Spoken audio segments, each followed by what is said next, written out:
Shalom teman-teman Demyus yang dikasihi oleh Tuhan kita Yesus Kristus. Bagaimana kabar teman-teman semua?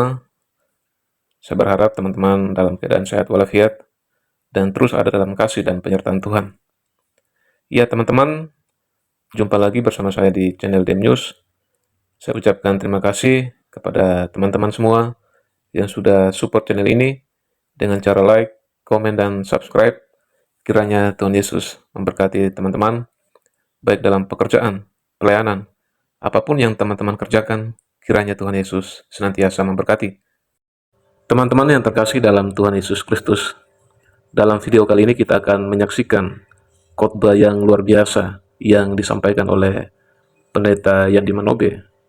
Khotbahnya ini dalam acara Natal keluarga Partai Demokrat, dan ada 3 permintaan yang diminta oleh Pak SBY kepada Pendeta Yandi Manobe, dan bagaimana permintaannya dan apa saja yang dikhotbahkan oleh Pak Yandi Manobe. Mari kita sama-sama saksikan video berikut ini.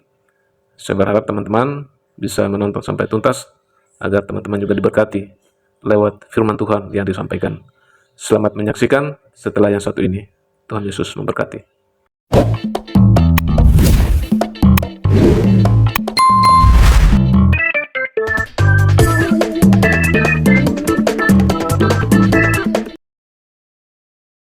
Tuhan, kami mohon kepadamu, kuatkanlah dan teguhkanlah iman kami, supaya waktu di mana kami belajar firman Tuhan, biarlah itu menjadi bagian terbaik dalam hidup kami. Di dalam nama Yesus, firman yang hidup itu, kami berdoa. Amin. Injil Matius pasal 1 ayat 21 sampai ayat yang ke-24. Ia akan melahirkan anak laki-laki dan engkau akan menamakan dia Yesus, karena dialah yang akan menyelamatkan umatnya dari dosa mereka. Hal itu terjadi supaya genaplah yang difirmankan Tuhan oleh Nabi. Sesungguhnya anak darah itu akan mengandung dan melahirkan seorang anak laki-laki, dan mereka akan menamakan dia Immanuel, yang berarti Allah menyertai kita. Sesudah bangun dari tidurnya, Yusuf berbuat seperti yang diperintahkan malaikat Tuhan itu kepadanya. Ia mengambil Maria sebagai istrinya. Demikian firman Tuhan. Berbahagia setiap orang yang mendengar firman, memelihara dan melakukan dalam hidup setiap hari. Salam sejahtera bagi kita semua. Shalom. Tema yang diangkat di Natal Partai Demokrat hari ini sama seperti tema nasional. Allah hadir untuk menyelamatkan keluarga. Subtemanya adalah Partai Demokrat berdoa bagi keselamatan bangsa serta peduli dan berbagi. Karena tema ini tentang keluarga, saudara-saudara, maka sama-sama kita tahu bahwa keluarga itu dapat dilihat dalam 2 bagian. Pertama, keluarga adalah kumpulan orang-orang saudara yang terikat dalam pernikahan atau keturunan. Tetapi yang kedua, keluarga juga bisa berarti perkumpulan orang yang mungkin tidak saudara, tetapi mereka mau berkumpul untuk membangun visi bersama dan bekerja bersama-sama. Orang-orang seperti ini biasanya punya moto, kita tidak harus saudara, tetapi kita bersaudara. Saya ulangi, kita tidak harus saudara, tapi kita bersaudara. Lalu kalau peristiwa itu ada di dalam rumah kita, di dalam keluarga yang kita pahami dalam 2 bagian ini, sesuai dengan pembacaan firman Tuhan, sekaligus tema dan subtema ini, apa yang menjadi pesan Natal bagi kita? Semoga bagian ini menjadi serius bagi kita semua. Pertama, lalu saya memanggil murid-muridnya, dan dia bilang begini, murid-murid, ada 3 hal yang dibutuhkan oleh satu negara. 1, tentara. 2, makanan. 3, kepercayaan. Boleh sama-sama 1, 2, 3. 1, tentara. 2, makanan. 3, murid-murid setelah menghafal itu, lalu saya bilang begini, di antara 3 itu, kasih kurang 1. Berpikir sejenak, terus murid-murid sepakat, kasih kurang saja tentara. Argumentasimu bagaimana? Yang penting kita bangun persaudaraan dengan baik, komunikasi yang baik, politik dalam dan luar negeri dengan baik, tidak ada tentara pun tidak apa-apa. Mereka bilang begitu. Tinggal 2, yaitu makanan dan kepercayaan. Lalu saya bilang, kasih kurang satu lagi. Kalau itu ditanyakan kepada kita, memilih kasih kurang mana itu? Antara makanan dan kepercayaan, memilih kasih kurang? Berpikir sejenak lantas murid-murid sepakat. Kasih hilang saja kepercayaan. Coba argumentasi kamu bagaimana? Lalu saya, untuk apa kita ada kepercayaan tapi lapar? Kan yang kita kerja selama ini kan untuk makan. Mau makan itu kepercayaan. Lantas kemudian saya bilang, bagus. Anda baru menyatakan satu hal yang menghancurkan satu negara. Jangan hanya karena makanan engkau kehilangan kepercayaan. Jangan hanya karena jabatan engkau kehilangan kepercayaan. Jangan hal yang engkau nikmati sedikit membuat engkau menjadi orang yang tidak bisa dipercaya. Kristus yang hadir di tengah-tengah keluarga dalam dua bagian tadi harus memungkinkan orang-orang di dalamnya adalah orang-orang yang bisa dipercaya. Rumah yang tidak dikelilingi dan dihidupi oleh orang-orang yang bisa dipercaya. Kita sementara membangun sebuah rumah yang rusak, sebuah rumah yang hancur, dan sebuah rumah yang tidak punya masa depan. Kedua, ada sebuah survei mengatakan begini. Ada riset yang menarik ini. Kalau orang hidup 70 tahun, waktu yang dipakai untuk tidur itu kira-kira 23 sampai 30 tahun. 23 sampai 30 tahun hanya tidur. Ini belum termasuk bangun terlambat.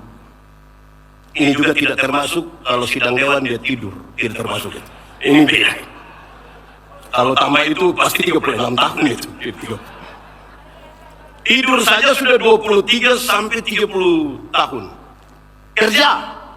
Orang hidup 70 tahun, dia bekerja kira-kira 16 tahun. Kerja profesional, hitungan 7 sampai 8 jam per hari, sampai pensiun kira-kira 16 tahun. Ini termasuk yang kerja pemalas. 16 tahun sampai pensiun. Menonton. Orang hidup 70 tahun, waktu yang dipakai untuk menonton itu kira-kira 8 tahun. 8 tahun hanya menonton.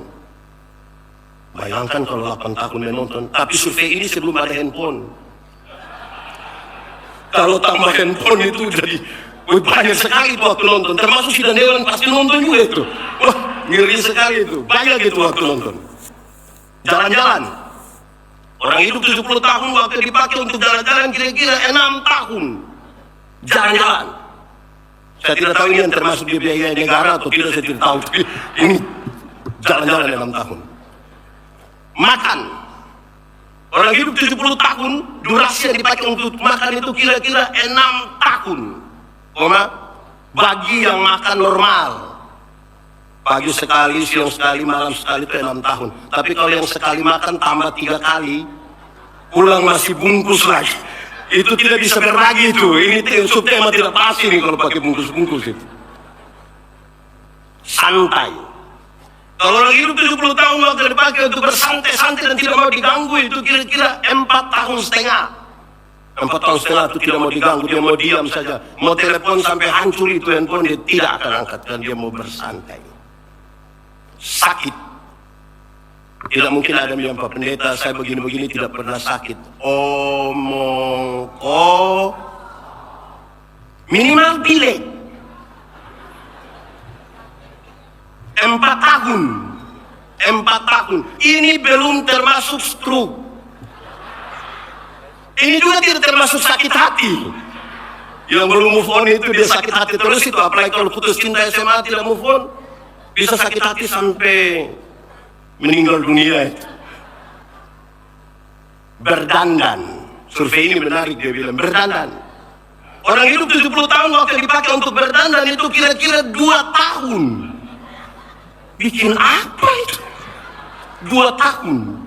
Mandi lama sekali, keluar datang sederhana saja. 2 tahun. Yang menarik di survei ini adalah bagian terakhir. Ibadah. Apa? Ibadah. Riset ini mengatakan orang hidup 70 tahun. Waktu yang dipakai untuk ibadah itu kira-kira 6 bulan.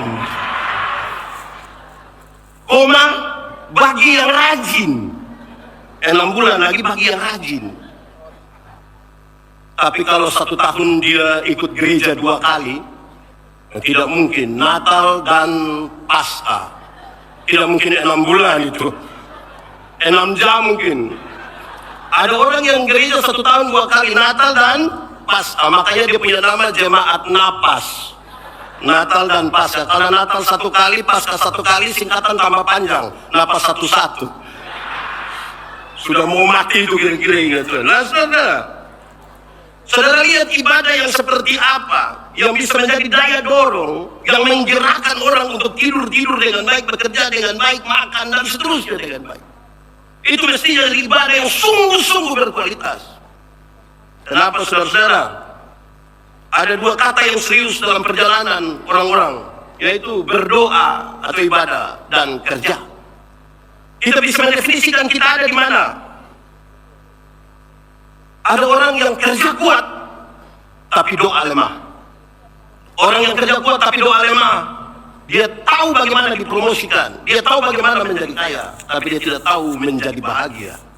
Dia bisa mengumpulkan yang banyak, tapi dia tidak tahu bagaimana menikmati. Di kampung saya suka bilang, orang yang seperti ini kumpul uang banyak-banyak tapi tidak pernah jalan-jalan ke Surabaya. Nanti satu waktu di Surabaya baru kami dari dia telepon, pendeta, yuk saya di Surabaya, enak kok pesir-pesir.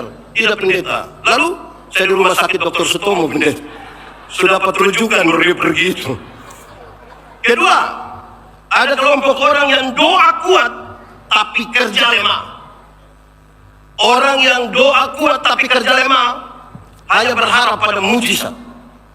Mujizat itu ada, tapi saya tidak menyarankan saudara berharap pada mujizat. Mujizat itu bagian Tuhan. Bagian kita maksimalkan, selebihnya itu bagian Tuhan. Jangan sampai hujan datang, banjir, terus kita tidak lari. Kita hanya bilang tenang, yang penting sudah doa.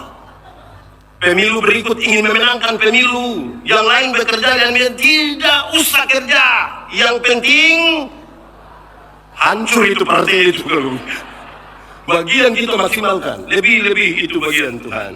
Ketiga, ada orang yang kerja lemah dan doa juga lemah. Orang yang kerja lemah dan doa lemah sesungguhnya tidak ada lagi di dunia itu manusia. Karena siapapun yang tinggal di dunia dia tahu ada hal yang perlu dikerjakan dan ada hal yang perlu dia doakan, karena tidak mungkin dia bisa mengalami dan menjalani semuanya dengan baik. Keempat, saya kira ini yang ideal. Yang ideal itu adalah orang yang kerjanya kuat dan doanya juga kuat. Keluarga yang doa kuat dan kerja kuat, dia tahu 5 hal ini. Dia tahu kapan bekerja, kapan berhenti bekerja, kapan menikmati hasil pekerjaan, kapan bersama dengan keluarga, dan kapan dia berdiam diri untuk membiarkan Tuhan menyempurnakan segala sesuatu yang dikerjakannya. Saudara, tinggal 2 bagian. Saudara, pesan yang berikut terinspirasi dari Matius 1 ayat 21 sampai 24 ini. Sesungguhnya adalah keluarga yang diselamatkan, Kristus yang tinggal di dalamnya, bersama-sama dengan mereka belajar, dan keluarga ini menjadi keluarga yang dapat membangun visi bersama. Mereka sadar bahwa mereka berbeda, tetapi dapat membangun visi bersama. Kami di kampung, saya dari Kupang, lahir besar di Soe, satu tempat kira-kira 100 km dari kota Kupang. Orang tua di kampung mengajarkan kami kalimat yang menarik ini. Untuk apa tidur sama-sama tetapi dengan mimpi-mimpi yang berbeda? Lebih baik kita tidur di tempat tidur yang berbeda tapi dengan mimpi-mimpi yang sama. Saya ulangi. Untuk apa tidur satu tempat tidur tapi dengan mimpi-mimpi yang lebih baik tidur di tempat tidur yang berbeda tapi dengan mimpi-mimpi yang, kalau satu orang bermimpi itu hanya mimpi, tapi kalau kita semua bermimpi bersama itu kita membangun kenyataan. Karena itu segera tidur sekarang. Tapi saya ingin clear di sini, saya ingin clear begini. Saya ingin jelaskan, jangan sampai ada suami pulang kasih tahu istrinya, tadi pendeta ada bilang, untuk apa kita tidur satu tempat tidur? Itu stop, saya tidak ajar itu. Yang dimaksud adalah jangan biarkan ketua partai bermimpi sendiri. Saya sudah bisa kampanye ini. Mari kita bangun mimpi bersama-sama. Tidak ada yang tidak mungkin dari membangun sebuah mimpi bersama. Dan pesan yang terakhir adalah, saudara-saudara, krisis yang ada di tengah-tengah keluarga adalah krisis yang memungkinkan keluarga itu sukses. Saya ingin mengatakan kepada saudara bahwa sukses itu dua. Satu, sukses yang tampak, yang kelihatan, bisa disentuh, bisa diraba, bahkan bisa direkayasa. Tapi sukses yang kedua adalah sukses spiritual. Sebuah gerakan dari dalam keluar, yang bukan sebuah pencitraan, tapi sungguh-sungguh kegelisahan dari hati. Sehingga tema dan subtema bukan sekedar kata-kata yang kebetulan enak pada masanya, tapi gerakan yang sungguh-sungguh lahir dari dalam.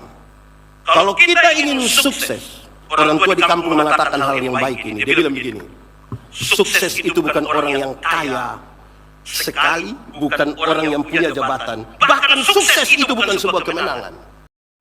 Mbak Joy, sebelum nyanyi aku mau minta tolong pendeta Yandi Manobe. Tolong dibikin survei untuk kader Demokrat. Saya hanya 3. Berapa lama tidurnya?